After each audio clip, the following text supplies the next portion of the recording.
Shalom, selamat berjumpa lagi dengan saya. Oke, kali ini saya mau bagi tentang topik punya niat dan kesungguhan plus iman.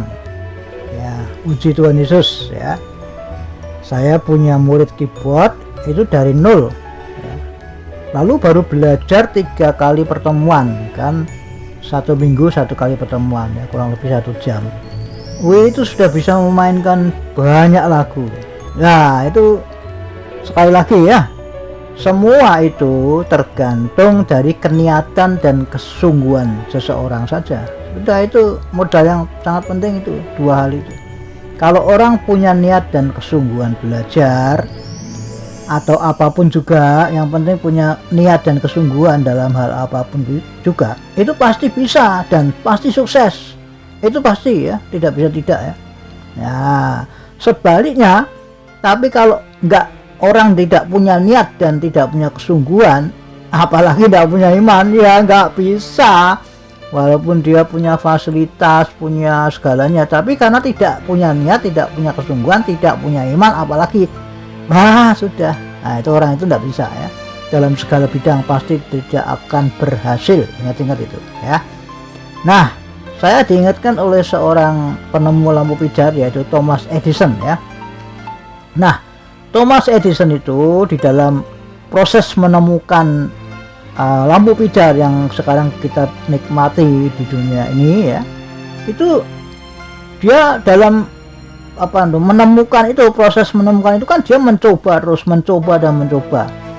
Itu dicatat dalam sejarah itu sekitar 20.000 kali ya, tidak bisa menemukan lampu itu menyala. Nah, itu intinya seperti itu ya. Kalau bahasa dunianya, mengalami kegagalan. Kegagalan itu tidak cuma 1 kali, 2 kali, 3 kali, atau sampai 7 kali, tapi sampai 20.000 kali. Bayangkan. Ini aduh, kalau ibaratnya orang sekolah itu diomongnya terlalu bodoh ya, bayangkan sampai 20.000 kali gagal. Nah, tapi setelah terjadi penemuan itu berhasil, artinya Thomas Edison itu berhasil menemukan lampu pijar kan, masuk di dunia berita di mana-mana kan, seluruh dunia akhirnya bisa menikmati temuannya itu kan, sampai hari ini kan. Nah, wartawan itu menulis di suatu surat kabar, dikatakan bahwa Thomas Edison setelah 20.000 kali gagal di dalam penemuannya untuk menemukan, di dalam proses untuk menemukan lampu pijar ya, dia ditulis begitu. Lalu Thomas Edison protes kepada wartawan itu, karena wartawan itu menulis, jadi prosesnya 20.000 kali dalam masa percobaan untuk menemukan lampu pijar itu kan gagal, ditulis begitu ya. Thomas Edison tidak mau. Dia bilang, saya bukan gagal ya, dia bilang gitu sama penulis wartawan itu di surat kabar. Tetapi yang ada adalah bahwa saya telah menemukan suatu teori, 20.000 teori itu ya, gitu ya. Itu teori yang tidak bisa dibuat lampu pijar. Itu malah begitu bahasanya. Artinya kata-kata itu berarti Thomas Edison itu ingin berkata bahwa dia tidak mengenal istilah kata gagal. Wah, ini yang luar biasa ya.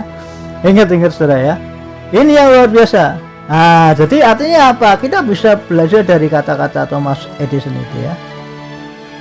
Yang penting itu orang itu punya apa? Punya keniatan dan kesungguhan dalam hal apapun juga sudah ya. Ingat itu 2 hal itu plus iman tentu saja ya. Nah, itu sudah, ingat itu 3 hal itu berarti ya. Nah, kalau orang sudah punya keniatan, punya kesungguhan, punya iman ya, maka pasti semua bisa sukses dalam hal apapun juga. Ingat ya, dalam hal apapun juga, walaupun harus berulang kali mencoba, atau berlatih terus dan berlatih begitu ya. Yang penting punya itu 3 hal itu ya. Apalagi ya, punya iman yang kuat, ya kan begitu kan. Nah ini firman-Nya ya, saya bacakan di Markus 9 ayat 23. Jawab Yesus, katamu jika engkau dapat, ya, pertanyaannya Tuhan Yesus ya, tidak ada yang mustahil bagi orang yang percaya. Nah itu, ini firman Allah yang ngomong, bukan saya. Artinya pasti benar, gitu loh ya. Nah jadi kalau kita percaya, punya iman ya, maka tidak ada yang mustahil bagi kita, gitu loh maksudnya. Ya ingat ya, kisah Musa ketika dikejar oleh tentara Firaun waktu dia keluar dari Mesir kan, terus akhirnya tentara Firaun mengejar dari belakang. Ya Musa dan orang Israel secara logika waktu itu sudah tidak berkutik. Kenapa? Ya karena kan di belakang itu tentara membawa senjata lengkap, sedangkan orang Israel tidak membawa apa-apa kan, tidak punya senjata. Oh, namanya orang keluar dari tentara Mesir sebagai budak ya. Jadi sudah tidak berkutik. Di belakang tentara, di depan ada laut Teberau atau laut merah. Coba, ini kan namanya terjepit, ya kan? Nah, jadi kalau sudah seperti itu, secara logika ya, kita semua manusia di seluruh dunia ini ya pasti menyerah, ya kan? Nah, sudah tidak bisa berbuat apa-apa lagi, ya kan? Maju kena, mundur kena, istilahnya gitu ya. Jadi sudah terjepit. Namun bagi Tuhan dan orang percaya tidak ada yang mustahil. Ingat-ingat dan camkan ini ya. Ya kalau tadi kita sudah baca bagi orang percaya tidak ada yang mustahil ya, di Markus 9 ayat 23. Saya bacakan ini bagi Allah tidak ada yang mustahil di Lukas 1 ayat 37 ya, bunyinya demikian. Sebab bagi Allah tidak ada yang mustahil.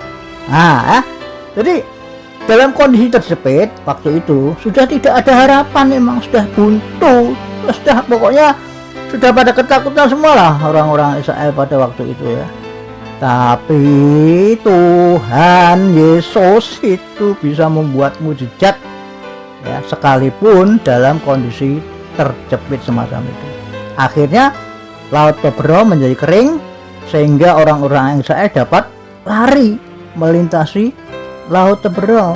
Nah ini yang membuat mujizat ini memang pekerjaan Tuhan, bukan pekerjaan manusia. Nah tapi kan kita harus percaya kepada Tuhan, gitu loh maksudnya ya. Nah ketika tentara Firaun melihat hal itu, mereka mengejar orang Israel, ceritanya gitu ya, dengan kuda dan kereta dan senjata lengkap. Namun atas perintah Tuhan, Musa mengacungkan tongkatnya ke arah tentara Firaun sehingga air laut itu berbalik ya, kan itu kan sebelah kanan laut, air laut, sebelah kiri air laut, di tengah-tengah darat kan, kira-kira gitu ya logikanya. Nah ketika Musa mengacungkan tongkatnya ke arah tentara Firaun, terjadilah air laut itu membalik menenggelamkan semua tentara Firaun sehingga mereka binasa semuanya. Nah, ini kan luar biasa ya.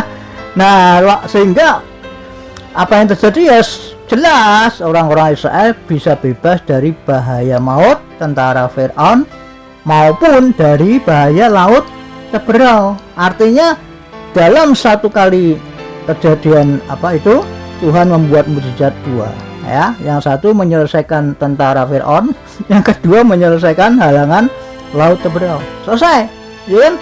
Haleluya, inilah ya. Jadi itu pelajaran yang luar biasa. Oke. Nah, itu yang dapat saya bagi di sini. Yang penting saya kembali saya ingatkan saudara-saudara yang mendengarkan video ini, saudara dikasihi Tuhan ya.